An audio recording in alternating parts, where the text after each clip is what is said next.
Amém. Bom dia, irmãos. A tecnologia é algo muito boa quando funciona, né? Às vezes ela engasga em algum lugar por aí. Mas a culpa disso é um tal de Bill Gates, conhece, não? É um sujeito que inventou essas coisas todas e as fez crescer. Mas, brincadeiras à parte, irmãos, é um prazer estar com os irmãos outra vez. Eu fiquei feliz de ouvir os testemunhos que foram dados ali sobre as lições. Tem falado muito ao meu coração estudar o livro de Salmos. Às vezes a gente tem a impressão que o livro de Salmos é um livro paralelo, um livro para cânticos, um livro de poemas, como a gente falou lá no início dos estudos. Hoje nós vamos estudar o Salmo de número 69. É o último salmo que estudaremos do livro de número 2. Queria compartilhar com você, então, a leitura do Salmo do número 69, e nós vamos ler até o versículo de número, até o versículo de número 10, tá bom? Nós vamos ler, então, abra a sua Bíblia no Salmo de número 69. Salmos de número 69. O Salmos está bem no centro da sua Bíblia, não é? Então, vamos ler juntos. Por favor, acompanhem a leitura comigo. Diz assim a palavra de Deus no livro de Salmos, Salmo 69, Salmo de Davi, onde lemos: Livra-me, ó Deus, pois as águas entraram até a minha alma. Atolei-me em profundo lamaçal, onde se não pode estar em pé. Entrei na profundeza das águas, onde a corrente me leva. Estou cansado de clamar, secou-se minha garganta, os meus olhos desfalecem, esperando o meu Deus. Aqueles que me aborrecem sem causa são mais do que os cabelos da minha cabeça. Aqueles que procuram destruir-me, sendo injustamente meus inimigos, são poderosos. Então, restituí o que não furtei. Tu, ó Deus, bem conheces a minha incipiência, a minha falta de conhecimento, e os meus pecados não te são encobertos. Não sejam envergonhados por minha causa aqueles que esperam em ti, ó Senhor, Senhor dos exércitos. Não sejam confundidos por minha causa aqueles que te buscam, ó Deus de Israel. Porque, por amor de ti, tenho suportado afronta, a confusão cobriu o meu rosto, tenho me tornado como um estranho para com os meus irmãos, e um desconhecido para com os filhos de minha mãe. Pois o zelo da tua casa me devorou, e as afrontas dos que te afrontam caíram sobre mim. Chorei e castiguei com jejum a minha alma, até isto se me tornou em afrontas. E até o versículo 12. Pus por veste um pano de saco, e me fiz um provérbio para eles. Aqueles que se assentam à porta falam contra mim. Sou a canção dos bebedores de bebida forte. Vamos orar. Querido Deus e Pai Celestial, louvo o teu nome, Senhor, por estar na tua presença diante dos irmãos. Através da tecnologia, nós temos nos aproximado, Senhor. Nesse sentido, ela é uma grande bênção. Te peço, Pai, falar aos nossos corações. Toda vez que houve impedimentos deste tipo, de que a gente não conseguisse chegar ali com a tua palavra diante dos teus filhos, nas casas dos teus filhos, é porque o Senhor tem uma grande mensagem para nos falar. Repreende o mal, Senhor. Repreende em nossa vida a dificuldade. Repreende em nossa vida o maligno, Pai, para que possamos nos alegrar na tua presença, nos alegrar com a tua bênção, com a tua mão, com a tua voz. Pai, fale conosco através deste salmo. Abençoe a nossa igreja, meu Deus. Abençoe as nossas famílias. Abençoe o nosso país. Abençoe agora o nosso entendimento e nosso coração para podermos ouvir a tua voz. Obrigado, Pai. Oramos em nome do Senhor Jesus. Amém. Espero que você continue a me ouvir. O Salmo de número 69 é um salmo imprecatório. É aquele salmo em que há um clamor, há um anseio muito forte. E Davi aqui estava em grande dificuldade. E nós queremos aprender com este salmo como reagir à oposição. O versículo-chave é o versículo de número 33, que é o último versículo deste salmo, não é? Um dos últimos versículos, o versículo final é o 36, mas o salmo de número 69, verso 33, é o versículo-chave, que diz assim: porque o Senhor ouve os necessitados e não despreza os seus cativos. Porque o Senhor ouve os necessitados e não despreza os seus cativos. Irmãos, nós estamos usando a tradução Revista Corrigida, e ela é uma tradução das mais fiéis. Isto é, da que mais se aproxima com o original escrito há muitos anos atrás, do que aquilo que a palavra de Deus quer nos dizer no dia de hoje. Então, se você está usando outra tradução, as palavras são ligeiramente diferentes. Mas procure estudar comigo ou conosco na Revista Corrigida. Tem agora também a Revista Corrigida Fiel, que é bem semelhante, onde algumas palavrinhas que eram de difícil interpretação no português ou de pouco uso foram trocadas por palavras um pouco mais simples. Mas esta é a tradução que usamos. O objetivo da lição de hoje, queridos irmãos, está ali no slide, é entender o sentido e o conceito bíblico da palavra maldição. Muito se usa maldição hoje, muito se costuma dizer, mas a palavra de Deus tem um entendimento muito claro no Velho Testamento e outro no Novo Testamento. E é isso que nós queremos ver. Porque maldição, meus irmãos, significa dizer mal. Não é? Se eu estou proferindo maldição, eu estou falando mal. Estou querendo mal. Enfim, a palavra maldição vem sendo usada como algo terrível que hereditariamente tem acontecido sobre nossas vidas e que Deus precisa colocar sobre nós a sua proteção especial para nos livrar da maldição. Irmãos, livrar da maldição neste mundo tem a ver com o pecado. Nos livrar do pecado é Jesus Cristo quem faz. Ele morreu na cruz do Calvário, seu sangue remidor nos trouxe o perdão dos pecados, nos reaproximou de Deus, portanto, nos livrou da maldição do pecado. Se há alguma maldição neste mundo, ela se chama pecado. E Jesus é o único que pode nos livrar do pecado. Portanto, é uma palavra mistificada e usada, inclusive, de maneira terrível para tirar das pessoas dinheiro, fazer com que elas sejam fiéis a algumas situações que não são bíblicas. Então, muito cuidado nesse sentido. Como introdução, eu gostaria de ler para os irmãos em Atos capítulo 1, versículo 20, onde nós temos uma ligação entre o Novo Testamento e o Velho Testamento. Está aqui na tela, no próximo slide, nós vamos ver Atos 1, capítulo 1, versículo 16. Acompanhe comigo ali na tela, diz assim: varões e irmãos, convinha que se cumprisse a escritura que o Espírito Santo predisse pela boca de Davi acerca de Judas, que foi o guia daqueles que prenderam a Jesus. Porque foi contado conosco e alcançou sorte neste ministério. Ora, este adquiriu um campo com o galardão da iniquidade, e precipitando-se, rebentou pelo meio, e todas as suas entranhas se derramaram. E foi notório a todos os que habitam em Jerusalém, de maneira que na sua própria língua este campo se chama Acéldama, isto é, campo de sangue, porque no livro de Salmos está escrito: fique deserta a sua habitação, e não haja quem nela habite, e tome outro o seu bispado.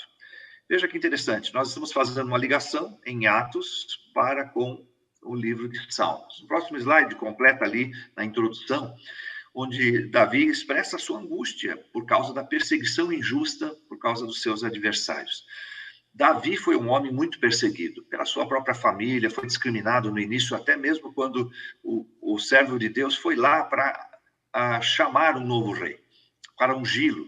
E de todos os seus irmãos, ele foi o único preterido, porque ele era menorzinho, porque ele era o que trabalhava em casa, e antigamente tinha isso, né? O filho mais novo era o que servia os mais idosos.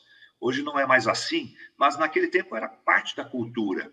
Então, Davi foi preterido, no entanto, foi Deus quem o escolheu. Ao escolhê-lo, ele se tornou uma pessoa perseguida dentro da sua casa, dentro do seu próprio povo, muito mais por causa da sua fidelidade. Até mesmo quando ele foi lutar contra o gigante, ele foi preterido porque ele era pequeno. Mas Deus que está conosco é maior. No entanto, neste momento, Davi se sente pequeno diante da perseguição injusta e por causa dos seus adversários. Eu queria dizer, meus irmãos, que este salmo é maravilhoso. Talvez hoje não dê tempo, nós estamos bem avançados no horário, mas talvez hoje não dê tempo de estudá-lo todo. Eu gostaria de repartir com os irmãos uma ligação entre o salmo de Davi e o Senhor nosso Deus, o Messias. Quero lembrar, e vou lembrar algumas vezes durante este estudo, que os judeus não esperavam um Messias sofredor, mas esperavam um rei libertador. E quando eu falo libertador, não era do pecado, mas libertador dos inimigos de Israel, um libertador nacional, um herói nacional, um rei que derrotasse as outras nações.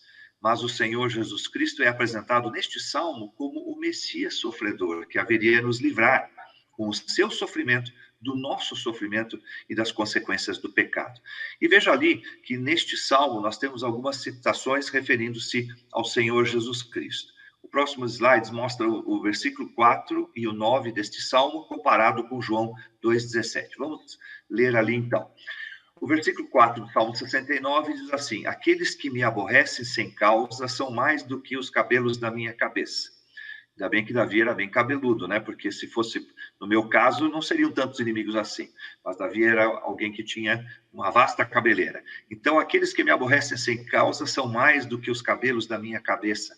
Aqueles que procuram destruir-me, sendo injustamente meus inimigos, são poderosos. Então, restituí o que não furtei. Pois o zelo da tua casa me devorou. Pois o zelo da tua casa me devorou. João capítulo 2, versículo 17, está ali na tela. Diz assim a palavra de Deus: e os seus discípulos lembraram-se do que está escrito neste salmo: o zelo da tua casa me devorará, ou me devorou. Né? No grego, principalmente, e também no hebraico, o sentido futuro e o sentido passado das palavras depende da frase que está colocado. Nem sempre há uma conjugação verbal para o tempo passado e o tempo futuro. Portanto, algumas traduções colocam algumas frases que nós temos na Bíblia hoje, ou no passado ou no futuro. Mas aqui nós estamos vendo a situação. Nos livros de Salmos, vemos como se fosse passado, e aqui em João vemos como se fosse no futuro. Mas importa é o sentido ali, meus irmãos, tá? E vemos ainda no próximo slide, quando o versículo 9, a segunda parte do versículo 9 do Salmo que estamos estudando, temos em Romanos, capítulo 15, versículo 3, a citação, tá bom? Então, a segunda parte do versículo 9 do Salmo 69 diz: e as afrontas dos que te afrontam caíram sobre mim. Romanos capítulo 15, versículo 3, diz: porque também Cristo não agradou a si mesmo, mas como está escrito, sobre mim caíram as injúrias dos que te injuriavam. Interessante, não é? Jesus Cristo falou estas palavras, e assim nós vemos ele citando o livro de Salmos. Irmãos, isto é uma prova de que o Novo Testamento está ligado com o Velho. Então, há uma ligação, não está descasado. Temos que entender isto. No entanto, o Velho Testamento tinha uma interpretação dos filhos de Deus, ou uma forma de Deus falar com eles, e o Novo Testamento outra, porque no Novo Testamento nós vemos a palavra do Senhor iniciada pelo próprio Senhor Jesus Cristo. O próximo slide fala do versículo 21 do livro de Salmos, comparando com Mateus capítulo 27, versículo 40, tá bom? Diz assim, versículo 21 de Salmos: deram-me fel por mantimento, e na minha sede me deram a beber vinagre. É bem conhecida essa situação, né? Mateus 27, 48, lemos assim: e logo um deles, correndo, tomou uma esponja, embebeu-a em vinagre, e pondo-a numa cana, dava-lhe de beber. Interessante, irmãos, talvez a gente não vai conseguir chegar lá hoje, mas o Senhor Jesus Cristo, quando chegou no ápice do seu trabalho na cruz, quando ele estava pronto a entregar a sua alma, ele começou a cumprir alguns pequenos detalhes profetizados sobre ele, principalmente no livro de Salmos. E este foi um deles. Então, Jesus Cristo, terminado o seu trabalho, ele já tinha consciência de que a sua alma estava para ser entregue. Ele chegou e pediu água, alegando que estava com sede. Quando ele disse isso, na verdade, ele estava querendo cumprir o versículo 21 do Salmo 69. O Senhor Jesus Cristo é o autor da palavra, é o verbo, e ele inspirou, através do Espírito Santo, a Davi para escrever esta parte. Então, um pouquinho antes de entregar a sua alma na cruz do Calvário, Jesus pediu água, pediu, e dizendo que estava com sede, para exatamente cumprir esse trecho aqui. Que maravilhoso, né? Esse nosso Senhor Jesus Cristo. E o próximo slide, então, continua todos esses pontos que vemos, né? Os sofrimentos de Davi, na verdade, neste salmo, prefiguram o que o Senhor Jesus Cristo estava cumprindo lá no Novo Testamento. Então, irmãos, essas citações do versículo 4, versículo 9, versículo 21, na verdade, colocam Jesus Cristo, o Messias, que os judeus não esperavam desta forma, sofrendo na cruz do Calvário. Esse sofrimento de Davi é um tipo, é uma pré-figura da pessoa do Senhor Jesus Cristo, muitos anos depois. Portanto, meus irmãos, este salmo é um ensino do exemplo que Jesus Cristo teve na cruz do Calvário. Davi estava tendo a oportunidade de ser comparado ao Senhor Jesus Cristo, de sofrer um pouco com o sofrimento do Senhor Jesus Cristo. Então, vamos aprender neste salmo como responder à perseguição, à oposição, à zombaria, e tendo sempre como modelo o Senhor Jesus Cristo. Terminando a introdução, começamos no primeiro ponto, e provavelmente nós vamos ficar nesse primeiro ponto no estudo de hoje, tá bom? Os Salmos 69, de 1 a 5, e a este primeiro ponto, relatam o desabafo, né, a subdivisão desse primeiro ponto, o desabafo desesperado de Davi. Irmãos, desespero. A palavra desespero, às vezes, pode ser confundida com falta de confiança do servo de Deus. Davi tinha plena consciência do poder de Deus. Davi tinha certeza de que Deus o guardaria, Deus o protegeria. Desde lá da sua primeira aparição na história de Israel, né, como herói na luta contra o gigante ali, que estava blasfemando contra o Deus de Israel, ele tomou lá suas pedrinhas e derrubou o gigante. Ele sabia que não era a pedrinha que ia derrubar o gigante, mas o poder de Deus. E Davi não se esqueceu deste poder de Deus neste momento de desabafo, mas está, irmãos e irmãs, está na presença de Deus, desabafando, confessando a sua angústia diante de Deus. E Davi fala ali, nos primeiros versículos, que ele se sentia atolado por esta decepção que ele estava tendo com as pessoas à sua volta. Ele estava servindo a Deus, e por causa de servir a Deus, estava sendo considerado como inimigo, muitas vezes. Muitas famílias, irmãos, têm pessoas que têm aceitado o Senhor Jesus Cristo e são sozinhos, esses irmãos em Cristo, em sua própria família, e sentem o sofrimento, a perseguição. O Senhor Jesus Cristo também experimentou isso. Muitos dos seus irmãos nem o seguiram, e não temos na história bíblica um relato de que eles tivessem seguido o Senhor Jesus Cristo mais tarde. Portanto, talvez alguns dos irmãos que foram de criação, vamos colocar assim, né? Porque Jesus nasceu de forma sobrenatural no seu lar, muitos dos seus irmãos de criação não aceitaram o Senhor Jesus Cristo. Já pensou que tristeza? Alguém que conviveu com Cristo na sua casa não o aceitar? E isto acontece, meus irmãos. Às vezes, alguns dos nossos irmãozinhos de hoje, que aceitaram Jesus Cristo mais recentemente, ou outros já de mais longa data, têm sofrido perseguição na sua própria casa, no seu trabalho, na sua família, no seu meio, onde ele vivia até o momento em que aceitou o Senhor Jesus Cristo. Portanto, ele percebe, Davi, que a sua base de sustentação humana estava completamente perdida. E ele, então, começa a orar. Irmãos, quando Davi ora, as coisas mudam. Não é? Nós temos aprendido isso no livro de Salmos. Quando nós oramos, meus irmãos, as coisas mudam. Quando esse desabafo em oração acontece pela pessoa do Senhor, colocado para a pessoa do Senhor Deus, nós nos derramamos diante de Deus, as perspectivas mudam. Começamos a enxergar melhor, né? E começamos a ouvir o Senhor, nosso Deus, mais objetivamente. Muitas vezes a gente fica guardando rancor no nosso coração, mas quando vamos desabafar diante de Deus, então nosso coração se abre, nossos olhos espirituais começam a enxergar. O segundo subponto, está no próximo slide, fala do desespero. Qual é a causa do desespero? O versículo 4 diz: aqueles que me aborrecem sem causa são mais do que os cabelos da minha cabeça. Aqueles que procuram destruir-me, sendo injustamente meus inimigos, são poderosos. Então, restituí o que não furtei. Aqui Davi está dizendo que o restituir o que não furtei significa dizer o seguinte: ele pagou um preço maior sem ter a necessidade de pagá-lo.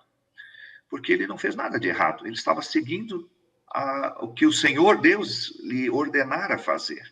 Portanto, as colocações dos inimigos de Davi, do salmista Davi, na verdade, eram por conta do seu amor à causa, pela sua obediência a Deus. O próximo slide fala dessas passagens que estão aí em João capítulo 15, na continuação daquilo que a gente já leu. Veja ali comigo, então. Estamos lendo agora João 15, 18, que diz: se o mundo vos aborrece, sabei que primeiro do que a vós, me aborreceu a mim. Se vós fosseis do mundo, o mundo amaria o que era seu. Mas porque não sois do mundo, antes eu vos escolhi do mundo, por isso é que o mundo vos aborrece. Lembrai-vos da palavra que vos disse: não é o servo maior do que o seu senhor. Se a mim me perseguiram, também vos perseguirão a vós. Se guardarem a minha palavra, também guardarão a vossa. Mas tudo isto vos farão por causa do meu nome, porque não conhecem aquele que me enviou. E o versículo continua dizendo ainda: se eu não viera, nem lhes houvera falado, não teriam pecado. Mas agora não tem desculpa do seu pecado. Aquele que me aborrece, aborrece também a meu Pai.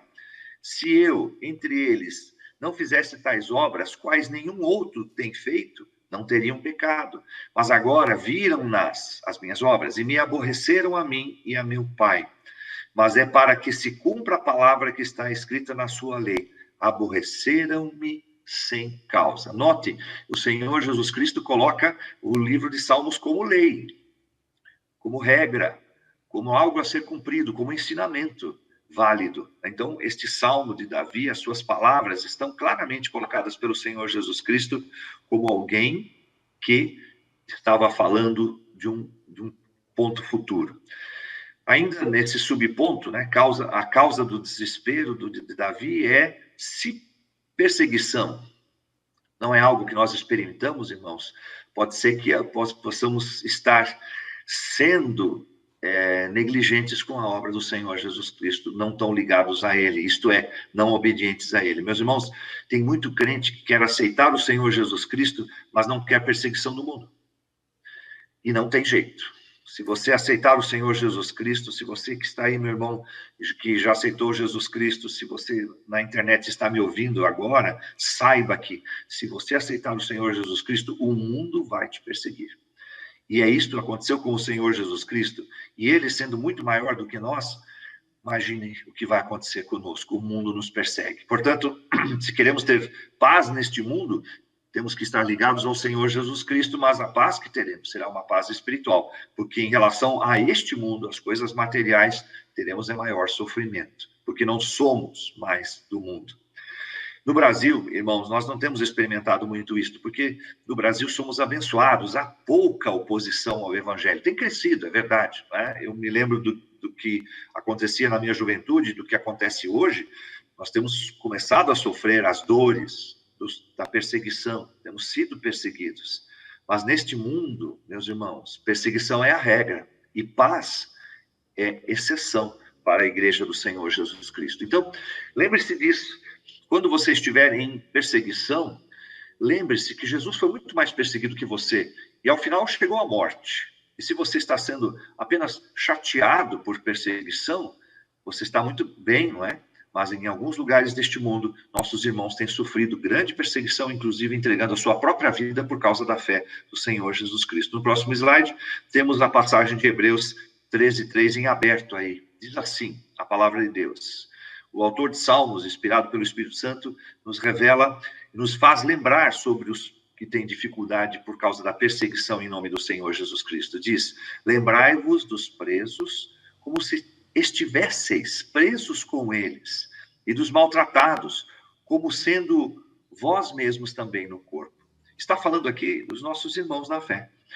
Sabemos hoje que na China, por exemplo, há uma grande perseguição. Tem circulado na internet de maneira viral, de que as igrejas estão sendo fechadas, de que as cruzes das igrejas estão sendo derrubadas, as igrejas estão sendo demolidas, apesar de que aquelas pessoas cumprem completamente as regras daquela nação, estão sendo mortos e perseguidos. Temos que sentir o mesmo sentimento que eles estão sentindo em oração, velando por eles na palavra, na vida dos que temos neste momento. Interessante que Davi, quando, no próximo slide ali, vemos o autoexame. Davi começa a olhar para dentro de si. A primeira interpretação pessoal dele é: o que eu estou fazendo de errado? Muitas vezes a gente sente isto. Irmãos, às vezes, de maneira equivocada, até mesmo os nossos irmãos em Cristo olham para o nosso sofrimento e começam a dizer: que será que aquele sujeito fez para sofrer tanto? Lembra dos amigos de Jó? Né? Os amigos da onça. E eles começaram a julgar Jó, alegando para Jó: Jó, confessa, tu deve ter um pecado muito grande. Para Deus fazer tudo isso que está fazendo na sua vida, você deve ter um baita pecado. Confessa logo, para que Deus possa lhe perdoar. E, na verdade, irmãos, não é isso. Não é, não. Qual foi o pecado do Senhor Jesus Cristo? Qual foi o pecado de Jó? Jó era um homem fiel. O próprio Deus disse isso. O próprio Deus disse: viste lá meu servo Jó, falando com os demônios, né? Com Satanás. Ele colocou, olhe lá o meu servo. Ele é fiel, ele se desvia do mal. E, então, não foi o pecado de Jó que o levou a sofrer tanto, né? Nós lembramos sempre do exemplo maior de Jó. Mas e o Senhor Jesus Cristo? O que fez ele de errado? Irmãos, cuidado no julgamento. Isto é um equívoco, porque o mundo nos odeia. E por causa do nosso testemunho, muitas vezes vamos pagar um alto preço. Então, Davi sabia que os seus perseguidores não tinham razão. Então, ele começa a pedir a Deus que olhe lá para dentro da sua alma, pedindo que, então, ele fosse sondado. Versículo 4 e 5.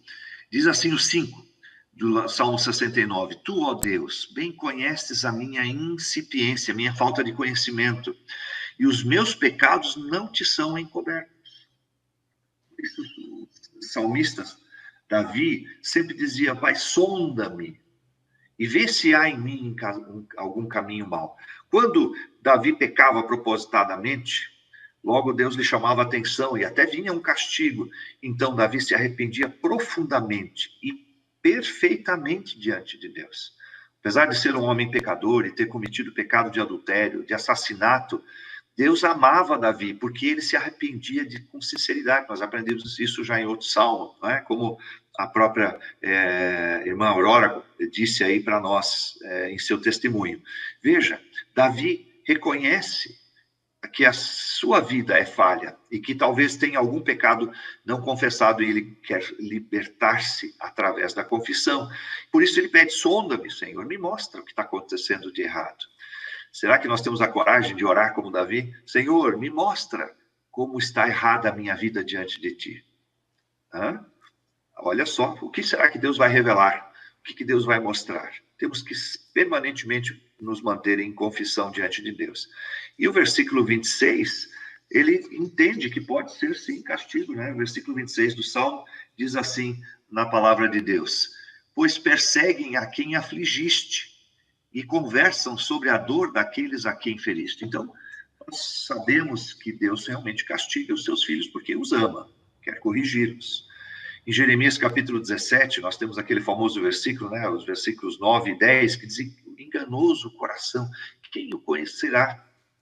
E o Senhor Deus diz: eu que esquadrinho o coração das pessoas. O próximo slide vai trazer esses salmos também que tratam desse assunto, e nós não nos conhecemos perfeitamente. Não é? O salmo de número 139, o versículo 23, está relatado no slide ali para você ler. Sonda-me, ó Deus, e conhece o meu coração. Prova-me e conhece os meus pensamentos, e vê se há em mim algum caminho mau, e guia-me pelo caminho eterno. O Salmo 19, verso 12, diz: quem pode entender os próprios erros? Expurga-me, livra-me, tu, dos que me são ocultos. Mas como é que Deus vai me livrar daqueles pecados que são ocultos? Ele vai os revelar para mim, e eu vou confessá-los com toda a sinceridade, com arrependimento. Então receberei o livramento, receberei a justificação do nosso Deus, tá bom? E eu ainda queria só rapidamente colocar o seguinte: Davi estava preocupado com a glória de Deus e o seu testemunho. Esse ponto nós vamos retomar domingo que vem. O que eu gostaria apenas de deixar para você que está nos ouvindo aí na igreja e mesmo pela internet, apenas como para deixar com água na boca sobre o próximo assunto que nós vamos continuar neste salmo. E eu peço que você leia o salmo em casa durante esta semana, para que semana que vem, ao retomar o estudo, nós já possamos estar com ele bem na mente. Faça isso durante a semana, mas sábado que vem e domingo pela manhã, se puder lê-lo antes de chegar à lição, nós vamos entender uma coisa bem importante. Sabe que Davi estava preocupado? Davi era um homem que amava tanto ao Senhor Deus, amava tanto a reputação de Deus, que ele ficava preocupado com o seu próprio testemunho. E ele vai dizer aqui, daqui para frente, neste trecho do versículo 6 para frente, que ele ora a Deus dizendo o seguinte: Senhor, o que pensarão os outros com esta perseguição que eu estou sofrendo? Será que eles não vão pensar que o Senhor é fraco, que não tem capacidade de me ajudar? Senhor, então me livra dos meus inimigos, para que todos possam ver que o Senhor é poderoso. Olha a preocupação de Davi. Meus irmãos, esta preocupação eu também tive. Os irmãos sabem do nosso sofrimento aqui em casa com a Kátia. E quantas vezes eu não perguntei ao meu Deus, Senhor, mas muitos estão olhando para a tua serva, vendo a enferma como está, e dizendo, poxa, ela sempre serviu ao Senhor a vida toda. De que adiantou? Agora está ela aí enferma.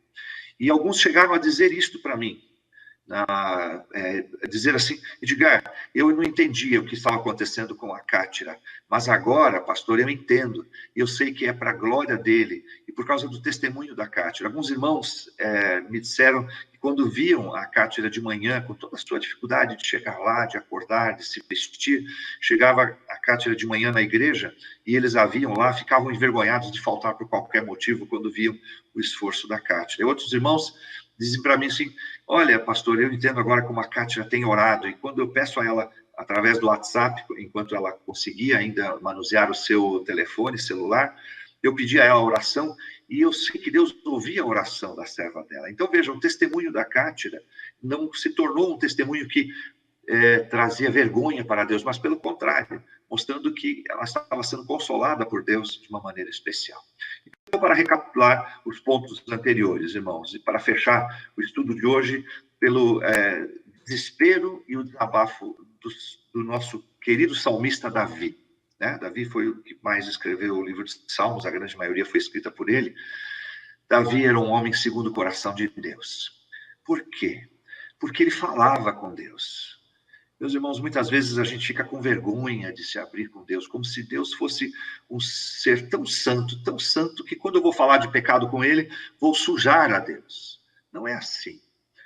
Quantas vezes os homens de Deus, na palavra de Deus, chegavam para diante de Deus e a reclamar com Deus? Não é? Elias chegou a reclamar com Deus. Davi também o fez, outros salmistas o fizeram. Reclamar com Deus, o desabafo de desespero de Davi, é uma forma íntima de orar. É muito pior quando alguém não ora. Quando vem o problema, quando vem a dificuldade, e ele se afasta de Deus, é muito pior. É melhor conversar com Deus. E talvez até se queixar com Deus. Mas, ao se queixar, colocar abertamente o seu coração. E Deus, então, vai abrir a sua mente. Quando você fizer isso, quando chegar diante de Deus, Deus vai abrir a sua mente. Às vezes você possa chegar assim, alguém que gosta de falar, não pergunte a Deus por quê, não é? Mas por que do problema? Mas por que não?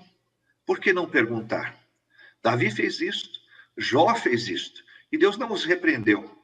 Com Jó, Deus foi um pouco, eu diria que maroto, não é? Foi porque chegou para Jó e disse o seguinte, onde é que você estava quando eu criei todas as coisas? Onde é que você estava quando eu ensinei lá para Siriema que ela teria que botar os ovos na grama e escondê-los? Onde é que você estava quando eu criei o animal todo forte que nós achamos que é o hipopótamo, mas provavelmente era um outro animal que não conhecemos mais, de tão forte, tão poderoso, com cascos que nenhuma flecha poderia atravessar. Então, Deus chega a falar com Jó, Jó, você está reclamando, mas você acha que por acaso não sei o que estou fazendo? É um diálogo de duas pessoas que se amam e que estão próximas. Davi tinha isso, Jó teve isso também. Portanto, irmãos, nós podemos abrir o nosso coração diante de Deus. Pergunte sim ao seu Deus por quê. É melhor do que você ficar calado diante de Deus. Pergunte, abre o seu coração, feche a porta do seu quarto, coloque os seus joelhos ao lado de sua cama, chore diante de Deus. E você receberá a visão espiritual. E o que o mundo precisa, o que a igreja atual precisa, e nós precisamos muito, é a visão espiritual. Que Deus nos revele os propósitos da nossa vida, daquilo que está acontecendo conosco. Porque então, irmãos, nosso coração se encherá de propósito. Quando nós nos sentimos pertencendo ao grande plano de Deus, fica mais fácil suportar o sofrimento que o mundo nos impunge, ou de que o próprio Deus permite em nossa vida. Lembre-se disso. Lembre-se disso. Coloque-se diante de Deus sempre. Seja íntimo de Deus, até mesmo na sua queixa. Vamos orar. Encerrando este ponto de hoje, encerrando esse estudo, domingo que vem voltaremos. Mas vamos orar mais uma vez. Pai amado, muito obrigado pelo início deste estudo que nós estamos fazendo no livro de Salmos. Nós sabemos que o Senhor é dono de todas as coisas, do tempo, dos planos, dos propósitos. Nada que o Senhor não permite acontece. Apenas aquilo que está nos teus propósitos acontece. E assim no nosso particular também, meu Pai. Que nós possamos aprender como Davi, que era teu amigo, meu Pai, um homem segundo o seu coração, que o Senhor ouvia, até mesmo na sua queixa e no seu clamor. E assim, meu Deus, possamos experimentar permanentemente a nossa comunhão contigo, as horas boas, as horas tristes, como a nossa comunhão contigo seja no chorar, seja no alegrar. Abençoa-nos, Senhor, e nos ensina, meu Pai, a não sermos julgadores dos nossos irmãos. Muitas vezes olhamos para o sofrimento do nosso irmão e a primeira coisa que vem à nossa mente é o pecado que deve estar na vida daquele nosso irmão, quando, na verdade, o Senhor está usando o nosso irmãozinho, nossa irmã, para nos ensinar alguma coisa. Como o Senhor usou o seu servo, seu filho, o Senhor Jesus Cristo. Quando o Senhor o moeu na cruz, foi para mostrar o seu amor para conosco. Ó amado Deus, fique conosco, Senhor. Nos ajude a entender a Tua palavra. Mais do que isso, nos ajude a colocá-la em prática na nossa vida todos os dias que o Senhor nos der neste planeta. Obrigado, meu Pai. Eu te agradeço e oro no nome do Senhor Jesus. Amém.